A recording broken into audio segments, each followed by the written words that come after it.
अतीन्द्रिय स्थिर धर्म है, ये लौकिक चेष्टा नहीं। मेरी बात समझ में आई?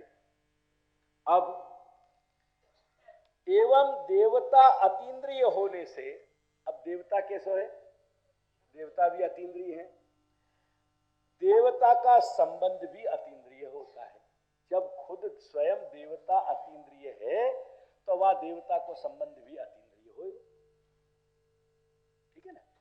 देवता शब्द स्त्रीलिंग है, ध्यान रखियो हमेशा, पुल्लिंग नहीं है। या लिए देवता आ रही है, बैठी है, ऐसा कहो जाएगा। देवता आ रहा है, बैठा है, ऐसा नहीं कहा जाएगा। चलो, यजमान, therefore यजमान यानी यज्ञ करने वालों, यानी यजमान की प्रीति के कारण ही देवता द्रव्य का स्वीकार करते हैं। अगर यजमान सम्मान पूर्वक, अंतर हृदय के भाव पूर्वक, प्रेम सहित उनको हविष अर्पण, द्रव्य अर्पण नहीं करेगो तो प्रीति के अभाव में देवता व हविष को व आहुति को नहीं स्वीकारेंगे। क्या लाया? तथा यही द्रव्य देवता का संबंध कहा जाता है।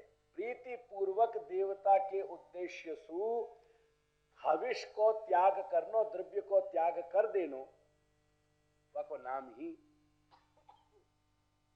याग है। इसी तरह देवता के उद्देश्य से द्रव्य का त्याग, दान भी अतीन्द्रिय ही समझना चाहिए। और ये जो त्याग हो रहे हो, दान जो आहुति दी जा रही है, ये भी अतीन्द्रिय है, ये भी लौकिक नहीं है। मेरी बात समझ में आ रही है? थोड़ी सी रुचि रखियो, अगर रुचि उठती हो तो कुछ जमाइयो। क्योंकि उद्दिष्ट देवता, जा देवता को उद्देश्य करके अपन हविष को दान कर रहे हैं, वो उद्दिष्ट देवता अतीन्द्रिय है।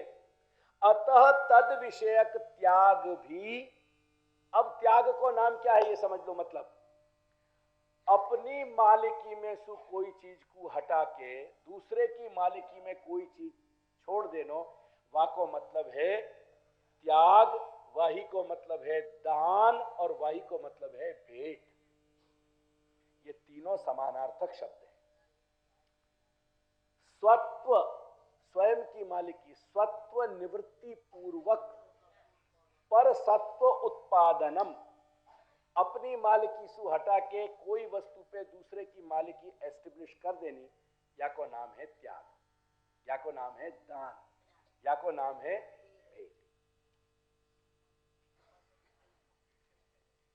भेंट। भेंट की जाती है ना, क्यों नहीं की जाती है? इसलिए की जाती है। ये प्रश्न आपका बहुत अच्छा है और इसको आप सबों की उपस्थिति में अवकाश के लिए पेंडिंग रखिए। कारण क्या है कि इस प्रश्न में उलझ जाऊंगा तो आज घंटे भर का सेशन यहां निकलेगा। ये प्रश्न यहां नहीं है, ये प्रश्न तो आत्मसमर्पण पे ही चलेगा कि आपके पास है ही क्या जो आप समर्पण करेंगे, यानी यह प्रश्न को वहां जगह सेटल करेंगे या जगह नहीं। व्यापार क्रिया रूप याग भले ही प्रत्यक्ष हो, हम यज्ञ की जो क्रियाएं देख रहे हैं वो भले प्रत्यक्ष हैं, हमको लौकिक दिखाई, भौतिक दिखाई दे रही हैं। वो जो क्रियाएं हैं यज्ञ की वो हमको भौतिक दिखाई दे रही हैं, परंतु तथापि स्वरूपात्मना, स्वरूप सु वह को मूल जो रूप है, और फलात्मना, और वह को जो फल है, वो याग भी अतीन्द्रिय ही है। अगर आपको स्वरूप, आप धातु को ले आए हो तो वो धातु के स्वरूप में ठाकुर जी नहीं विराज रहे हैं, वो नख शिख स्वरूप, फिर पत्र पे तुलिका सु कलम सु चित्रित होए, के मट्टी को बने हुए हो, के काष्ठ सु होए या धातु को होए, वो स्वरूप नख शिख साक्षात अनंत कोटि ब्रह्मांड के नायक परमात्मा, परब्रह्म परमात्मा, परमेश्वर, पुरुषोत्तम नखशिख कोटि कंदर्प लावण्य में कृष्ण ही है। ये मैं बाकी कोरोलरी बताते चलो जा रही हूं। चलो, अर्थात यज्ञ के साधन, द्रव्य, देवता, यज्ञ की क्रिया, यज्ञ को कर्ता और यज्ञ को कारयिता। यज्ञ कराने वाले जो ऋत्विक हैं, ब्राह्मण हैं, पुरोहित हैं, वो सब प्रीति पूर्वक हविष को दान और यज्ञ को फल, इन किन्हीं भी विषयों में अनित्यता और लौकिकता की परिकल्पना नहीं करनी चाहिए। ये सेंट्रली यज्ञ को स्वरूप समझ लो, खाली मुझको डिटेल कुछ नहीं देनी। इतनी बात हम अगर समझ गए तो हमारी समझ के लिए जो जरूरी है वो बात आ गई। या पूरे पैराग्राफ को 5 के अपने हृदयंगम करिए। अब यहां देखो, समझने की बात इतनी है कि मैंने ये 2 चीज बताई हैं। ये जो नित्य स्वरूप श्रुति है, श्रुति जो है, वेद जो है, वो नित्य स्वरूप है। वो 2 बात हमको बता रहे हो। एक तो भगवान अद्भुत कर्मा है, नमो भगवते तस्मै कृष्णाय अद्भुत कर्मणे, और वो अद्भुत कर्म करने के लिए बहुश्याम प्रजाए इत्यादि इत्यादि ये सब श्रुति को मैंने विधान या मैं रेफरेंस दे दियो है। और इन सब वाक्यन के मैंने रेफरेंस भी दिए गीता के, उनको देख लीजिए। और या कारण सु अब समझने को प्रयास करियो। नित्य रूपा श्रुति हमको बता रही है कि भगवान अद्भुत कर्म क्रीड़ा करके भ्रमण करना चाह रहे हैं, उनने सर्जन कियो। सर्जन के हेतु सु जो शास्त्र प्रकट किए, सर्जन के साथ साथ वो शास्त्र हमको हमारी संपूर्ण चेष्टा को धर्म अर्थ काम मोक्ष में विभाजित करके बता रहे हैं। और ये धर्म अर्थ काम मोक्ष की व्यवस्था 4 रूप में बटी भई है: प्रमाण, प्रमेय, फल साधन और उपसंहार। और या में सु प्रमाण में सु जो सबसे पहले श्रुति को जो विभाजन है, वह श्रुति के विभाजन के 2 भेद हैं, कर्म और ज्ञान। और कर्म के मूल 5 भेद हैं, 5 यज्ञ। And the first chapter of Shruti ends here. ये मैंने समअप कर दिया। संपूर्ण पूर्व कांड की व्यवस्था। अब यहां देखो, प्रमाण में जो श्रुति प्रकरण लिख रहे हो, ख्याल आ रहे हो? ये श्रुति प्रकरण में या चैप्टर में श्री महाप्रभु ने 5 प्रकार के यज्ञ की संपूर्ण व्यवस्था बता दी। संपूर्ण कर्मकांड को मुख्य भेद है 5 प्रकार के यज्ञ, और बहुत विस्तार है, अनंत विस्तार है, जिसकी चर्चा अपने लिए यहां स्थान प्राप्त है ही नहीं, अवकाश प्राप्त है ही नहीं। अब इन 5 प्रकार के यज्ञ करते भय या के 3 प्रकार के अधिकारी हैं और 3 प्रकार के फल हैं, और टोटली ये यज्ञ भी 3 प्रकार के हो जाएंगे अधिकारी के भेद। अब वो हम दूसरे पन्ना पे देखें, प्रश्न नंबर 2 पे।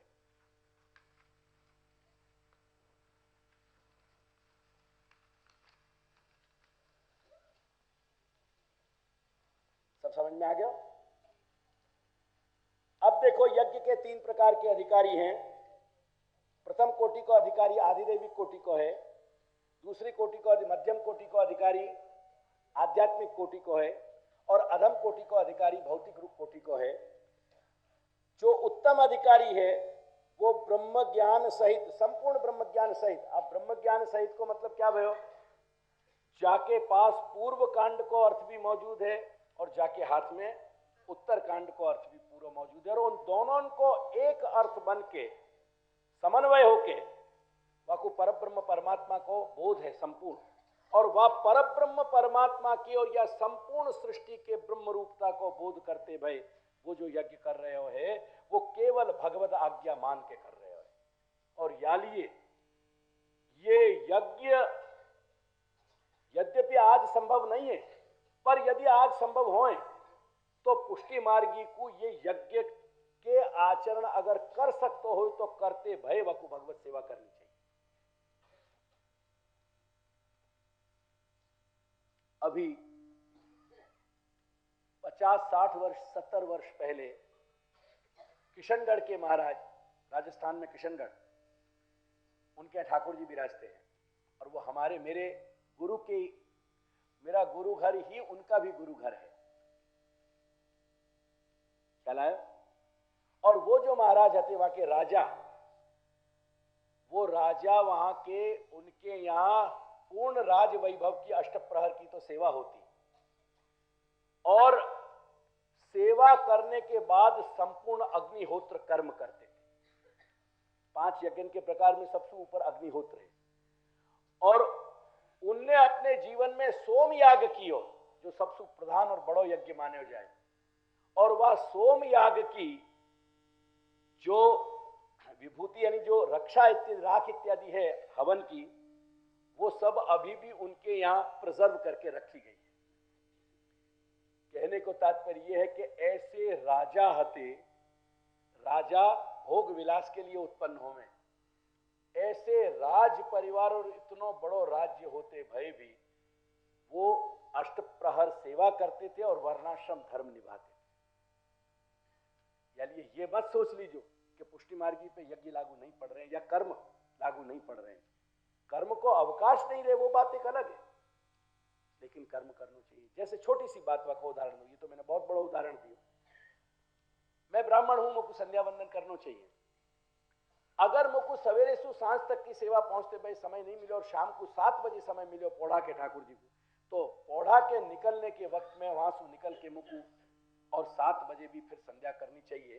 प्रातः संध्या भी, जो प्रातः संध्या सूर्योदय के समय मेरी होनी चाहिए वो भी वहां मुझको करनी चाहिए। या लिए शास्त्र कहे कि भगवत कर्मणा, भगवान के संबंधी जो हमारी चेष्टाएं हैं, उन कर्मन के कारण यदि हमारा बाह्य कर्मलोप, ये वैदिक कर्मलोप हो तो होए, तो कर्मलोप नहीं होने देना चाहिए, काल लोप भले हो जाए।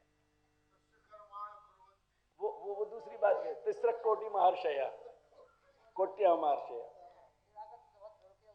ख्याल है? तो 7 बजे भी शाम को प्रातः काल की संध्या करनी चाहिए। काल लोप हो गया, काल वापस नहीं मिलेगा, लेकिन भगवत सेवा को बल इतनो है कि वो काल लोप भगवत सेवा के कारण भयो है। देयरफॉर संध्या के 7 बजे भी देवतान को वो प्रातः काल की संध्या वंदन स्वीकारनी पड़ेगी, और देयरफॉर वो कर्म को विधान रहे। ये बात सिर्फ तुम्हारे समझ के लिए कह रहे हैं। चलो, तो जो ब्रह्म ज्ञान सहित जैसे जो विधान किए गए हैं शास्त्र में, वह प्रकार सुन विशुद्ध निष्काम भाव सु जो यज्ञ कर रहे हो है, ऐसे ब्रह्मज्ञानी यज्ञ कर्ता को श्री महाप्रभु आदि दैविक कोटि को माने। और वाकु फल ये है कि साक्षात वाके यज्ञ कुंड में सु विष्णु भगवान मूर्तिमान प्रकट हो के और वाकु फल प्रदान करें।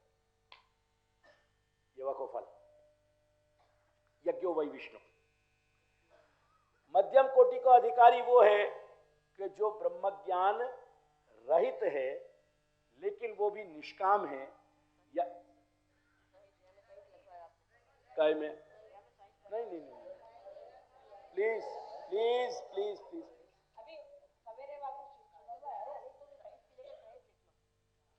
नहीं नहीं नहीं नहीं, मैंने कर दिया उनको, तुम्हारे पैसे भी मैंने इनको सबन को, तुम्हारी कॉपी इनके पास है, वो लाल को लिख लो।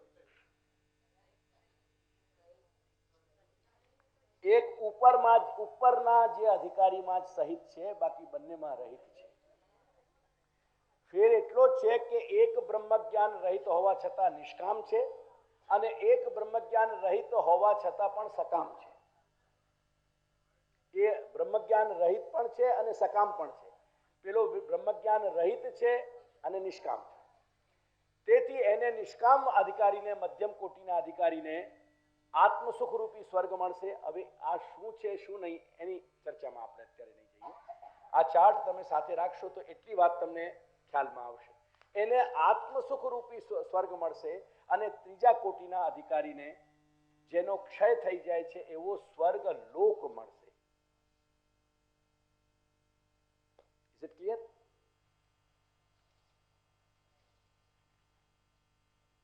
આ ત્રણેય પ્રકારના ફલની મેં નીચે વ્યવસ્થા બતાવી દીધી છે। એમાં મેં પ્રથમ પ્રકારનો જે અધિકારી છે એને ક્રમ મુક્તિ મળે છે. અત્યારે જરાક સાંભળી લો કોન્સન્ટ્રેટ થઈને. ક્રમ મુક્તિનો મતલબ છે સ્ટેપ બાય સ્ટેપ, અને સદ્યો મુક્તિનો મતલબ છે એક સાથે મુક્તિ મળી જાય. આ બંનેના પાસાઓ ક્લિયર અત્યારે વધારે ડિટેલમાં નહીં કહું.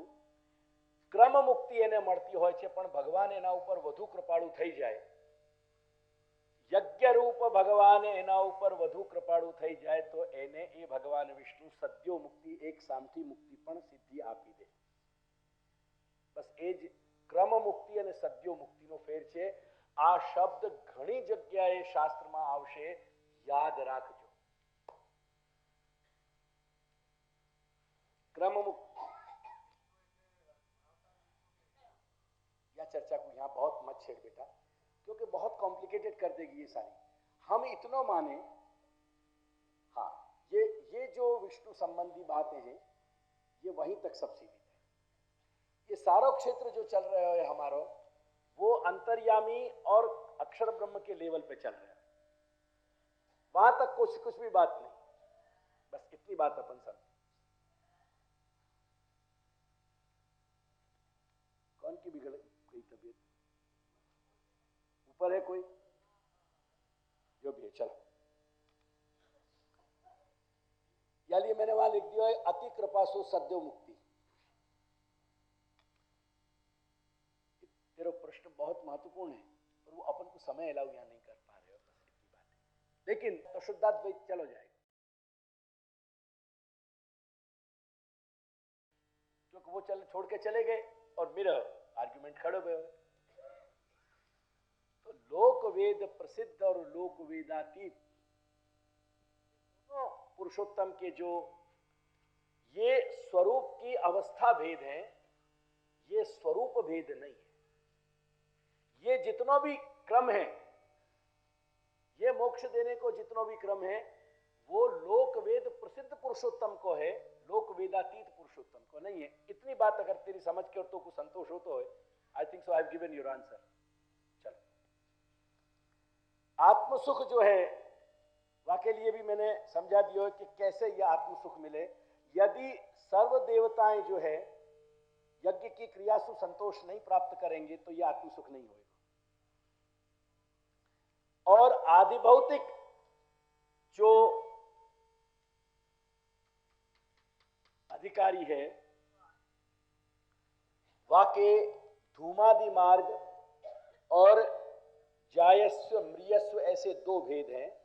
धूमादि मार्ग को मतलब है कि वाकु ये अर्ची मार्ग और अर्चिरादि मार्ग और धूमादि मार्ग ऐसे दो गति हैं. ये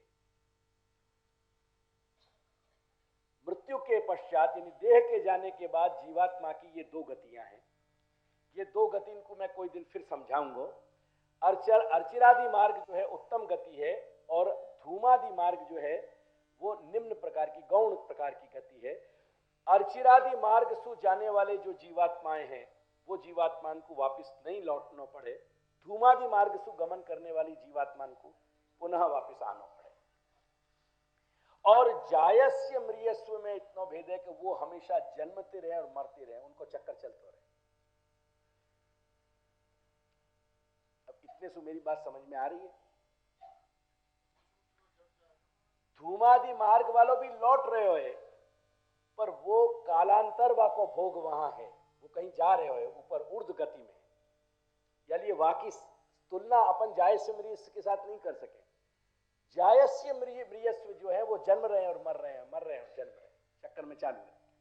उनकी कहीं ऊर्ध्व गति है ही नहीं.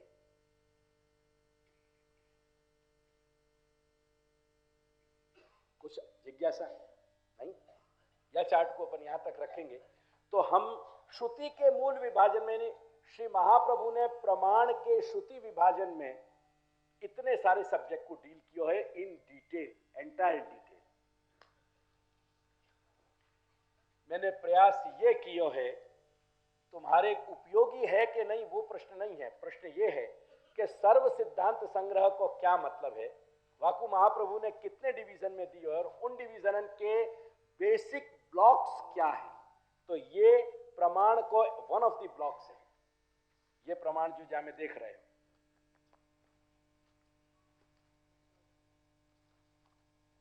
अब प्रमाण को श्रुति प्रकरण पूरा हो गया। क्रिया प्रधान भगवान और ज्ञान प्रधान भगवान के उभय के स्वरूप को बताते भय कर्म को स्वरूप बता दिया। ठीक है, अब तीसरे चार्ट पे आओ। यहां श्रुति प्रकरण પછી શેનો નેક્સ્ટ સ્ટેપ શું છે? स्मृति प्रकरण ने ये અહીંયા આવી ગયા। अब अपने प्रश्न को समझने को प्रयास करियो, यहां से जो शुरू हो रहे।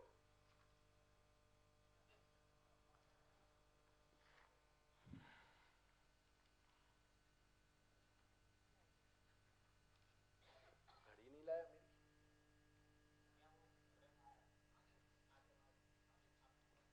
आपको वहां से दिखाई दे रही है, आगे मुझे नहीं दिखाई दे रही है ना। ऊपर के दोनों शब्द तुम बांट लो और आपको अर्थ मैं समझूं कि तुमको समझ में आ ही जाना चाहिए।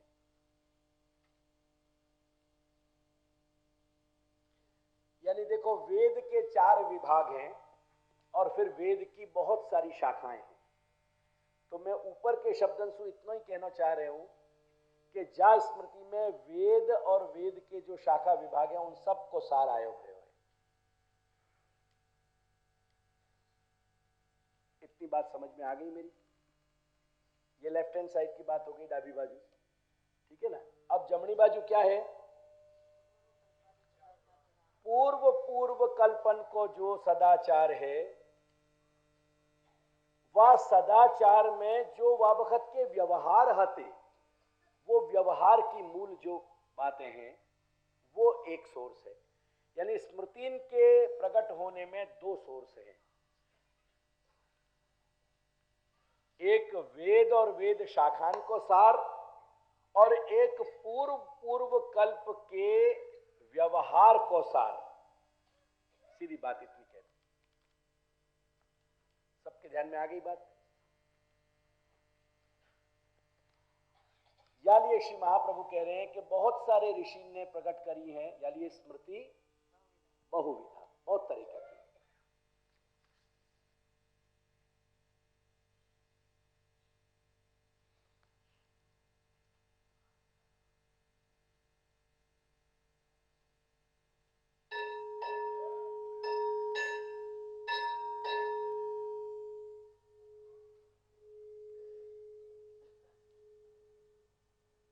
अब नीचे 4 बातें हैं, उनको ध्यान दे लो।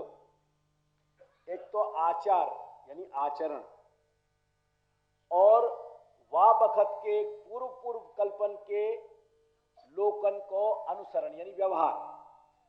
तो मैं आपको दूसरे शब्द में यह कहूं कि आचरण और व्यवहार और नीति, जो संपूर्ण सामाजिक तंत्र को चलाने के जो नियम हैं उनको नाम है नीति। और जो वेद के भाग प्रकट नहीं हैं ऐसे वैदिक भागन को अनुमान।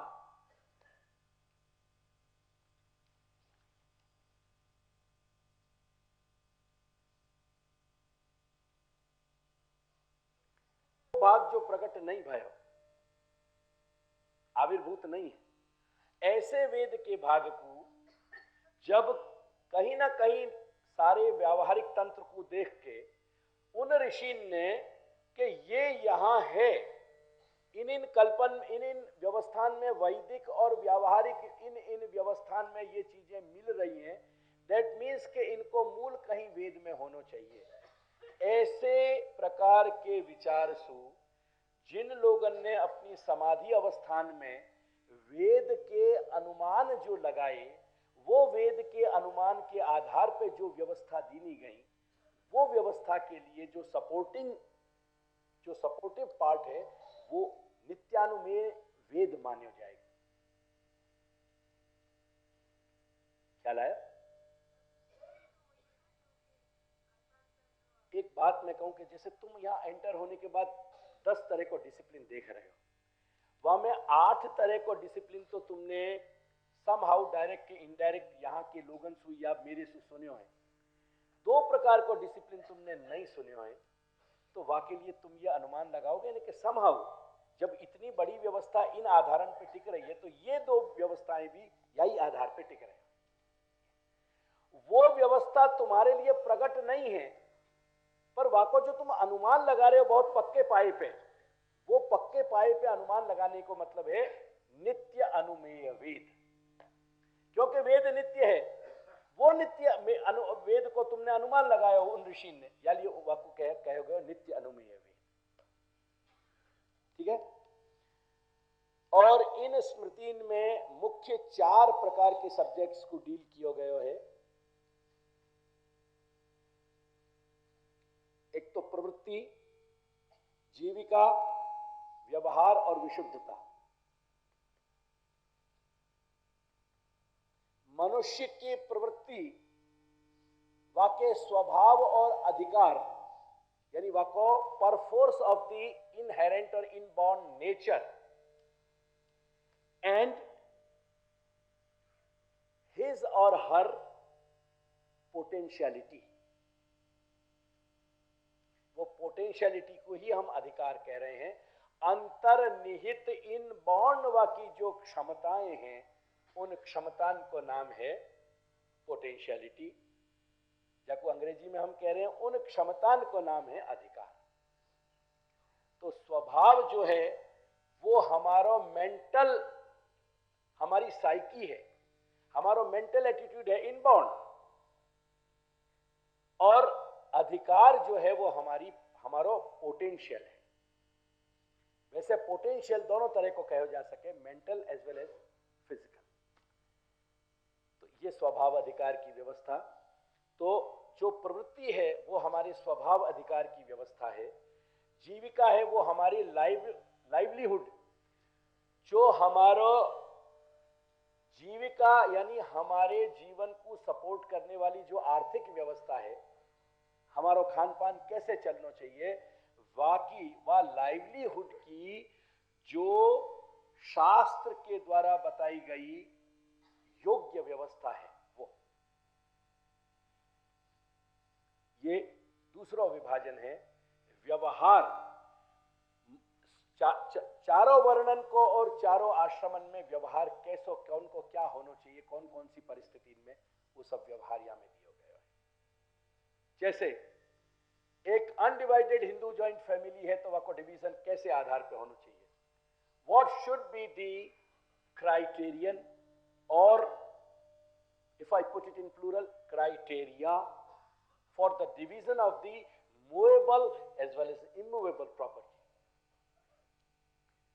हमारी स्थावर जंगम संपत्ति को एक अविभाजित हिंदू परिवार में कैसे विभाजन हो, ये सारी बातें व्यवहार की। और जहां जहां हमसे जाने अनजाने गलत कार्य हो रहे हैं उनके प्रायश्चित को हमको विशुद्धि प्राप्त करनी और भविष्य में वो भूल नहीं हो या को अनुसंधान रखना, ये सारा क्षेत्र विशुद्धता को है, प्रायश्चित को है।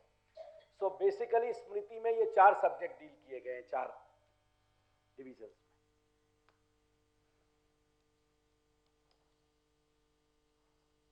ठीक है। इन्हीं को मैंने नीचे कहने को प्रयास किया है। आचार, लोक व्यवहार, न्याय, नीति शास्त्र, नित्यानुमेय वेद, और उनके आधार पे जो हमारे 4 विभाजन बन रहे हैं वो उनको पुनः समझ लो कि आचार जो है हमारा वो व्रत, तीर्थ, गमन आदि, ये सारे आचार की व्यवस्था यहां में दी गई है क्षेत्र में। जो हमारी प्रवृत्ति प्रधान है, हमारा जो स्वभाव है, जैसा हमारा स्वभाव अधिकार है और जैसे वर्णाश्रम में हम हैं वाके अनुसार हमको स्मृति ने बताया कि हमको अपनो जीवन उन्नति की तरफ ले जाने के लिए, विकास उन्मुख बनाने के लिए हमको क्या क्या करना चाहिए, कौन कौन से व्रत पर्व इत्यादि के नियम और कैसे सदाचार से हमको रहना चाहिए, कैसे तीर्थ इत्यादि में जाना चाहिए, आना चाहिए, ये सारी बातें।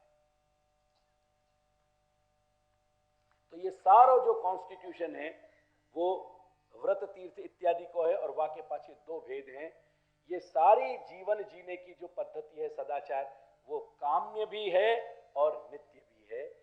जो भगवद आज्ञा मान के या को फॉलो कर रहे हैं उनके लिए ये नित्य है, और जो सकाम कर रहे हैं कि या तीर्थ में जाने को ये फल, और ये व्रत करने को ये फल, और ये आचरण करने को ये फल, और या के लिए ये सब। आई होप मैं क्लियर हूं या मैं। अब दूसरी जो विधान है वो आजीविका की है। आजीविका को मतलब कि ब्राह्मण को कैसे वृत्ति जब अपनी उपार्जित करनी चाहिए, कैसे अर्न करना चाहिए, क्षत्रिय को कैसे करना चाहिए, वैश्य को कैसे करना चाहिए, शूद्र को कैसे करना चाहिए, और फिर उनके पेटा विभाग एटसेट्रा एटसेट्रा एटसेट्रा एटसेट्रा, ये सारा विभाग यहाँ को है। और जितनी भी ये धर्मशास्त्र की चर्चाएं होंगे ना, उनको आधार स्मृति ही है। और ये जब तक मनुष्य मूल 18 स्मृति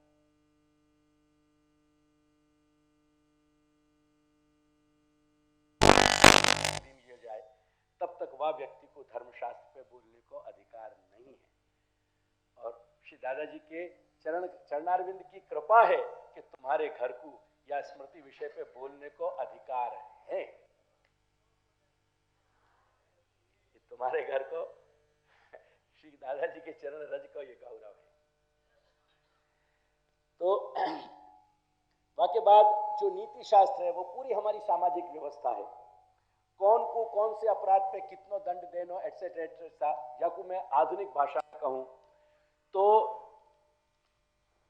हमारे यहाँ के लॉ का जो सिविल प्रोसीजर है और हमारे यहाँ के लॉ का जो क्रिमिनल प्रोसीजर है, वो दोनों शाखाएं या ब्रांच के अंतर्गत है।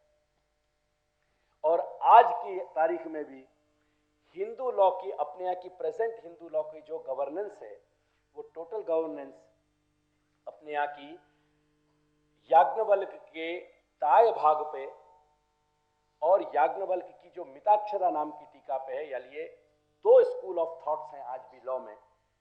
हिंदू लॉ के दो प्रधान शाखाएं हैं to this date. One is known as the Dayabhaga, the other is known as the Mitakshara भाग।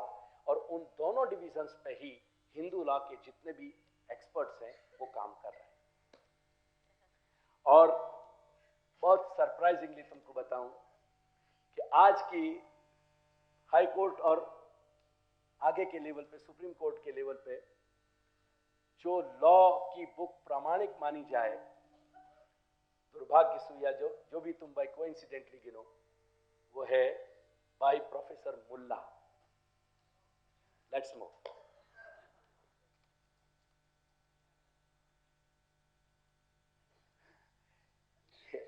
अद्भुत कर्मा है ना। और नित्यानुमेय वेद के संस्कार प्रायश्चित धर्म प्रधान जो सारो विभाजन है, ये सारो यहाँ पे है। अब देखो,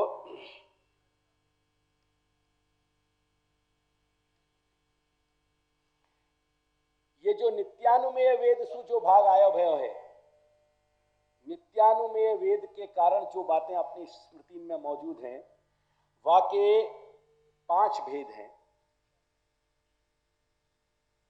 एक तो संस्कार, शास्त्र में प्रधानतया 10 संस्कार बताए हैं। महर्षि मनु ने 12 बताए हैं और कुछ ऋषि या को खींच के 16 तक ले जाएं।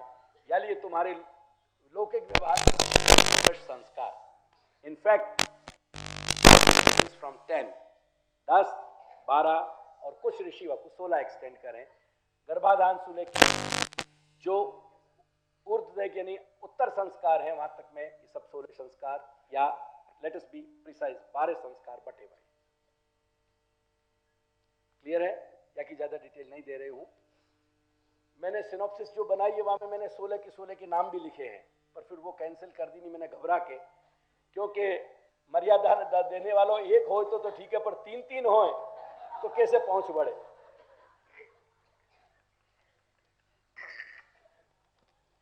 तो ये गर्भाधान आदि संस्कार हैं।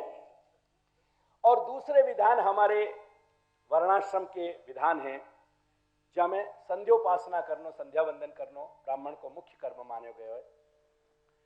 जो ब्राह्मण संध्योपासना नहीं कर रहे हो वो ब्राह्मण ही नहीं कहे गए। ऐसे सारे बहुत सारे वचन हैं।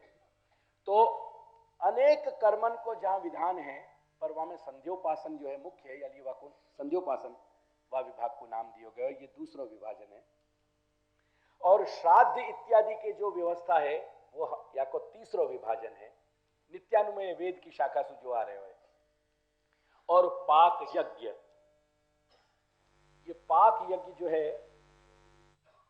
गिनती में 6, 7 इत्यादि ये माने जाए। पाक यज्ञ को कुल मतलब इतना है समझ के लिए, मोटी समझ के लिए, जो बड़े यज्ञ हैं उनको यज्ञ कह रहे हैं, और जो छोटे छोटे यज्ञ हैं, बहुत छोटे गृहस्थ में होने वाले, वो पाक यज्ञ कहे गए हैं। और इन पाक यज्ञ को सूत्र व्यवस्था में बताया गया। ये ग्रह्य सूत्र इत्यादि जो अपन ने 4 देखे ना सूत्र व्यवस्था में, वो सूत्र विभाजन में है। ये तुमने स्मृति के 3 भाग देखे, एक सूत्र, एक स्मृतियां और एक कल्प सूत्र। तो ये सूत्रन में ग्रह्य सूत्र इत्यादि में या कि बहुत सारे विभाजन हैं। और या के वो पाक यज्ञ में, जैसे एक छोटा सा उदाहरण दूं, जैसे ब्राह्मण को भोजन के वक्त में आपोषण करना चाहिए। आप उषण यानी जल को अभिमंत्रित करके और ग्रहण करना चाहिए। वो जल ग्रहण करना और जो पातल जो वाके लिए भोजन रखो गयो है, वाके पवित्रीकरण के लिए वाकू मंत्र सु जल को अमृत बना के वाकू सिंचन करना चाहिए और फिर वाकी आहुति देनी चाहिए। एक पहले चित्र देवता को आहुति देनी जाए जो हमारे कर्मन को हिसाब रखें, मतलब जाके यहाँ नोट किए जाए कर्म हमारे पुण्य और पाप। बाकी बात चित्र को एक आहुति देनी जाए जो वाकई अकाउंट बैलेंस शीट तैयार करे, वो पाप कर्म के सारे विधान को। अब तुम जो भाषा समझ रहे हो वही भाषा में बोलूं तो सीधा सीधा समझ जाओगे, नहीं तो फिर गड़बड़ी होगी। तो चित्रगुप्त वाको बैलेंसिंग करें, वाके बाद वो बैलेंस शीट ऑडिट के लिए धर्मराज के पास जाए, और वाके बाद उन्हीं धर्मराज को एक दूसरा जो वहां में एस्पेक्ट को जो भेद है, वो यम धर्मराज जो है वहां पे अपना निर्णय देवे। ऐसे ये 4 मुख्य देवताओं को पहले ये बलि देनी जाए। और 5वीं जो है सर्वभूत के लिए, कि जिनके लिए श्राद्धादिक इत्यादि कोई भी पिंडोदक देने वाले नहीं है, उनके लिए हर ब्राह्मण जो है सर्वभूत के लिए वो बलि दे रहे हो, कि वो बलि वा के पास पहुंचे। ऐसे 5 ये प्रधान बलि देनी जाए। ऐसे या प्रकार के छोटे मोटे जितने भी विधान हैं वो सब हम अपने यहाँ, ये जो 5वीं विभाजन, 4थी जो विभाजन है पाक यज्ञ इत्यादि की, वहां में ये है जहाँ बलि वैश्य देव इत्यादि इनको कहा जाए।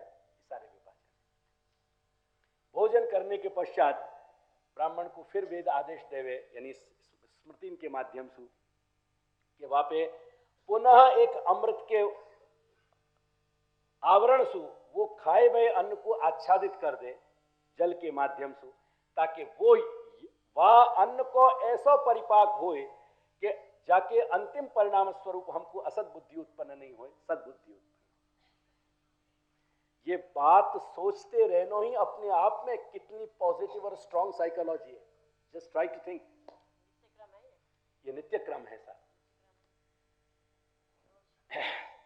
तो ये पाक यज्ञ आदि और प्रायश्चित तत्त कर्म में जहां हमसे चूक हो रही है, उनके बहुत अनेक प्रायश्चित, बहुत बड़ा विभाजन है, इट्स अ बिग डिवीजन।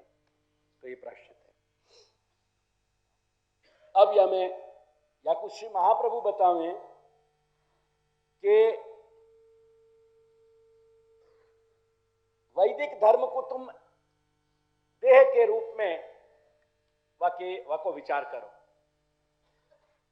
जब देह जो है वो वैदिक धर्म है, तो स्मृति से बताए गए जो कर्म है वाको घर की तरह तुम वाको विचार करो। देह को सुरक्षित रहने के लिए क्या जरूरी है? घर। और घर को चलाने के लिए क्या जरूरी है? उपकरण। अगर चूल्हा चौका के 2-4 चीज भी नहीं होंगे तो रोटी बनेंगी काहे पे? तो सारे उपकरण जो हैं, वो सारे के सारे उपकरण जो है पुराण में बताए गए धर्म जो चिंतन है वाक्य द्वारा है। तो वेद में बताया गया जो संपूर्ण स्वरूप है अपन को व्यवस्था, तो वैदिक धर्म देह है, स्मृति में बताया गया धर्म जो है वो घर है, और पुराणन में बताया गया जो धर्म है वो उपकरण है। जब तीनों मिल जाएंगे तो ही मनुष्य सुख से रह सकेगा।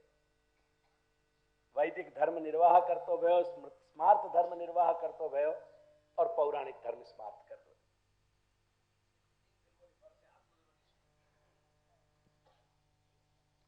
देह स्थानीय वैदिक धर्म, गृह स्थानीय स्मार्त धर्म। अब मैंने पुराण को ऐड नहीं किया है क्योंकि पुराण की शाखा पे भी मैं आया नहीं हूं, इसलिए पुराण को भी ऐड कर दो। और उपकरण स्थानीय पौराणिक धर्म जो कह दीजिए उसको। इन त्रिविध धर्माचरण से जो कर दीजिए, द्रव्य शुद्धि, चित्त शुद्धि पूर्वक आत्मोन्नति तथा आत्मधर्म सिद्धि सहित पुरुषार्थ लाभ होता है। ये आपका जवाब। लक्ष्य वही है। अब ये नीचे के थोड़े पे ध्यान दे दो।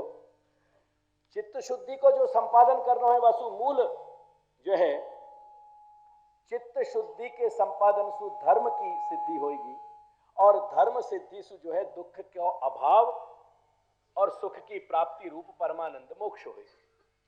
ये क्रम है। वो परमानंद रूपी मोक्ष में अपने अर्थ में कह रहे हो, अपने मार्ग के, पर दुखाभाव और सुख प्राप्ति। और ये शुद्धि जो है, ये चित्त की शुद्धि जो संपादन हो रही है, वाकई पुनः फिर दो विभाजन है। देखो, एक संस्कार से होने वाली शुद्धि और एक देश काल इत्यादि जो षट हैं, जो अपने वेद के संग भी चल रहे हैं, वो स्मृति के संग भी चल रहे हैं। तो देश काल द्रव्यकर्ता कर्म मंत्र ये 6 के 6 जो हैं, ये शुद्धि के साथ जुड़ेंगे। तो ये दो प्रकार से शुद्धि होगी। अब मेरी बात समझ में आ रही है कि कंफ्यूजन है? अब देखो, वह संस्कार के भी दो भेद हैं।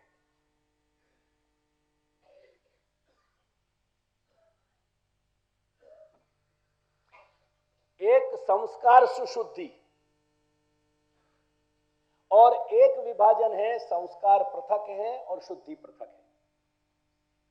ऐसे दो अभिगम हैं और ये दोनों अभिगम अपन को संस्कार के विषय को समझने के वक्त समझने चाहिए। ख्याल आया? एक तो संस्कार सुशुद्धि हो रही है, एक तो ये कुछ बातें हैं संस्कार थी शुद्धि था। અને એક વિચાર દૃષ્ટિ એવી છે કે સંસ્કાર જુદી વસ્તુ છે અને શુદ્ધિ જુદી વસ્તુ છે। હવે ડિટેલમાં અત્યારે નહીં જાઉં, એટલે આ મૂળ વિભાજન। અને બીજો દેશ કાલ દ્રવ્ય કર્તા મંત્ર और कर्म, અને એનાય બે વિભાજન છે। देश कालादि से होने वाली शुद्धि और देश आदि की स्वयं की शुद्धि। अगर हमने देश काल इत्यादि की शुद्ध व्यवस्था नहीं खोजी तो उन देश कालन से होने वालों जो शुद्धि है वो शुद्धि प्राप्त नहीं हुई। ऐसे दो बात हो। ख्याल आया आपको? यानी देश काल वगैरह आपने जो समुचित संतुलित मળી રહ્યા છે तो शुद्धि થઈ ગઈ, એનાથી શુદ્ધિ થઈ રહી છે। એક દેશ કાલની स्वयं પોતે જે શુદ્ધિ છે એ શુદ્ધિ કરવાની છે। और ये शुद्धि दोनों प्रकार की पूरे देश काल के अनुसार बदलेगी। गोकुल में ये दोनों जो रूल अप्लाई होंगे वो बंबई में नहीं होंगे, जो बंबई में होंगे शायद अहमदाबाद में नहीं हो पाएंगे। इससे सब देश काल की व्यवस्था अलग अलग जाएगी। तो ये वो चीज है, ये पूरे स्मृति को चार्ट है, ये ध्यान रखिए इन नटशेल।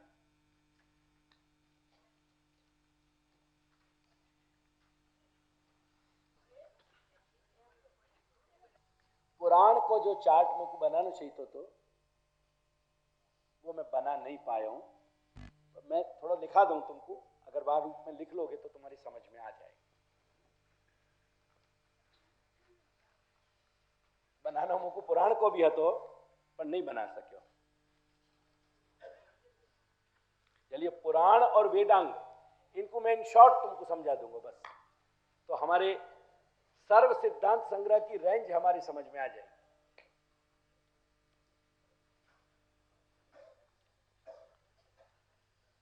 वेदांग प्रकरण, ये दो चीज रह गई, और या के साथ प्रमेय और फल साधन क्या है और उपसंहार क्या है, इन सब को नटशेल में हम एक बार देख जाएं तो कल के मध्याह्न के पहले स्लॉट में अपन ये कंप्लीट कर दें तो फिर अपन को बाल बोध को सत्र फिर केवल बाल बोध की कारिका समझने की बात रहेगी और वहां में जो कुछ महत्व के पॉइंट है उनको समझने की बात रहेगी। I think so we are well placed.